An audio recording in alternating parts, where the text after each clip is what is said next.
आज बजट सत्र के प्रारंभ में मैं समृद्धि की देवी मां लक्ष्मी को प्रणाम करता हूं।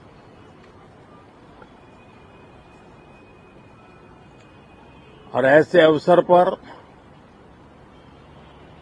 सदियों से हमारे यहां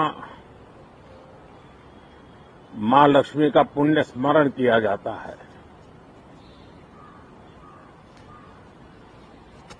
सिद्धि बुद्धि प्रदे देवी, सिद्धि बुद्धि प्रदे देवी, भुक्ति मुक्ति प्रदायिनी, भुक्ति मुक्ति प्रदायिनी, मंत्र मूर्ते सदा देवी, मंत्र मूर्ते सदा देवी, महालक्ष्मी नमोस्तुते, महालक्ष्मी नमोस्तुते। मां लक्ष्मी हमें सिद्धि और विवेक देती है, समृद्धि और कल्याण भी देती है।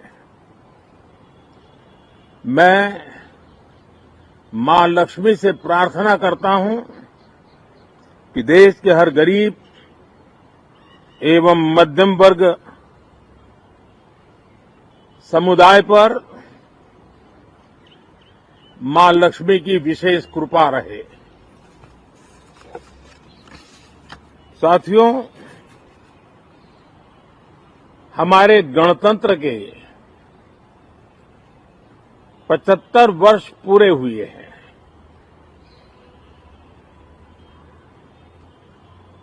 और ये हर देशवासी के लिए सर्वाधिक गौरवपूर्ण है और विश्व के लोकतांत्रिक जगत के लिए भी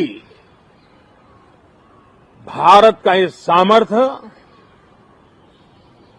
अपनी एक विशेष स्थान बनाता है। साथियों, ये देश की जनता ने मुझे तीसरी बार ये दायित्व दिया है और इस तीसरे कार्यकाल का ये पहला पूर्ण बजट है।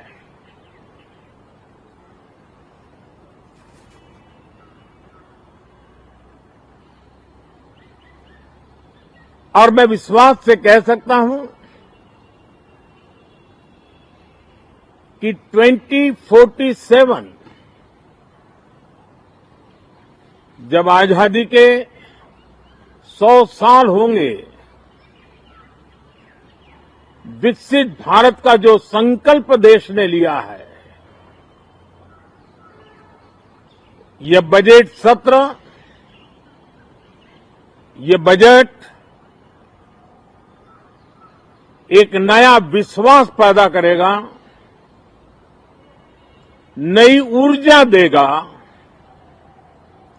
कि देश जब आजादी के 100 साल मनाएगा तब विकसित होके रहेगा। 140 करोड़ देशवासी अपने सामूहिक प्रयास से इस संकल्प को परिपूर्ण करेंगे। तीसरे टर्म में हम मिशन मोड में देश को सर्वांगीण विकास की दिशा में, चाहे वो भौगोलिक रूप से हो, सामाजिक रूप से हो या आर्थिक भिन्न भिन्न स्तर के संदर्भ में हो, हम सर्वांगीण विकास के संकल्प को लेकर के मिशन मोड में आगे बढ़ते जा रहे हैं। इनोवेशन, इंक्लूजन और इन्वेस्टमेंट, ये लगातार हमारे आर्थिक गतिविधि के रोड मैप का आधार रहा है।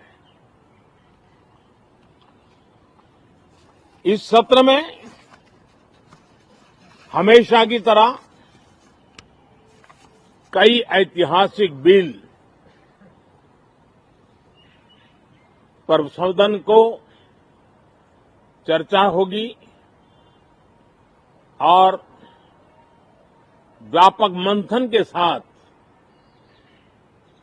वो राष्ट्र की ताकत बढ़ाने का काम करने वाला कानून बनेंगे। विशेषकर नारी शक्ति के गौरव को पुनः प्रस्तावित करना, पंथ संप्रदाय के भेद से मुक्त होकर के हर नारी को सम्मानपूर्ण जीवन मिले, उसको भी समान अधिकार मिले, उस दिशा में इस सत्र में कई महत्वपूर्ण निर्णय लिए जाएंगे। Reform, perform and transform. जब विकास की तेज गति को प्राप्त करना होता है तो सबसे ज्यादा बल रिफॉर्म पर रहता है। राज्य और केंद्र सरकार ने मिलकर के परफॉर्म करना होता है और जन भागीदारी से हम ट्रांसफॉर्मेशन देख सकते हैं। हमारा युवा देश है, युवा शक्ति है और आज जो 20-25 साल की आयु के नौजवान है, जब वो 45-50 साल के होंगे तब वो विकसित भारत का सबसे बड़े बेनिफिशियरी होने वाले हैं। उम्र के उस पड़ाव पे होंगे,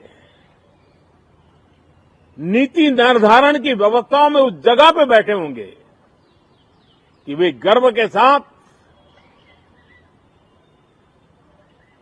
आजादी के बाद जो शताब्दी शुरू होगी, एक विकसित भारत के साथ आगे बढ़ेंगे। और इसलिए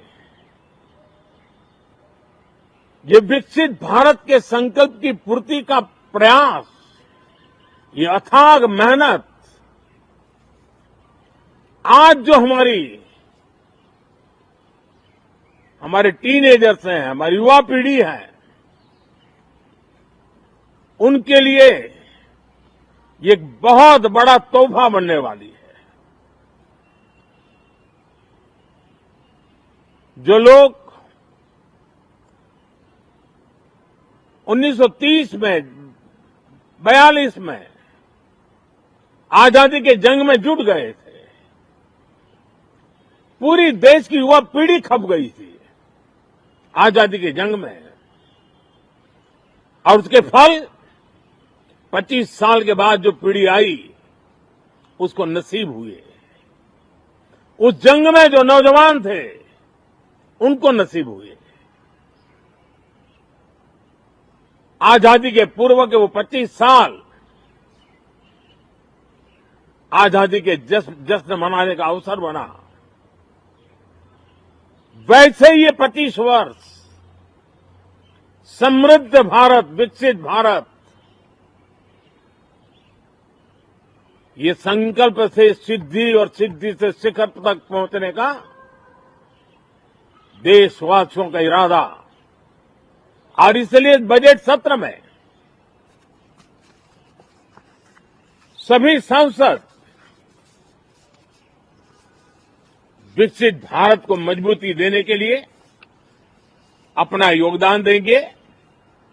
विशेष करके जो युवा सांसद है उनके लिए तो सुनहरा अवसर है, क्योंकि वो आज सदन में जितनी जागरूकता, जितनी भागीदारी बढ़ाएंगे और विकसित भारत के जो फल है वो तो उनकी नजर के सामने देखने को मिलने वाले हैं।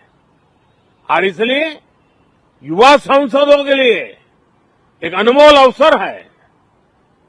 साथियों, मैं आशा करता हूं कि हम देश की आशा आकांक्षाओं के इस बजट सत्र में खरे उतरेंगे। साथियों, आज एक बात आपने जरूर नोट की होगी, मीडिया के लोगों ने तो जरूर करनी चाहिए। शायद 2014 से लेकर अब तक शायद ये पहला पार्लियामेंट का सत्र है कि जिसके एक दो दिन पहले कोई विदेशी चिंगारी नहीं प्रगटी है। विदेश में से आग लगाने की कोशिश रही हुई है। 10 साल से 14 से देख रहा हूं, हर सत्र के पहले शरारत करने के लिए लोग तैयार बैठते थे और यहां उसको हवा देने वालों की कोई कमी नहीं है। ये पहला सत्र मैं पिछले 10 साल के बाद देख रहा हूं कि जिसमें किसी भी विदेशी कोने से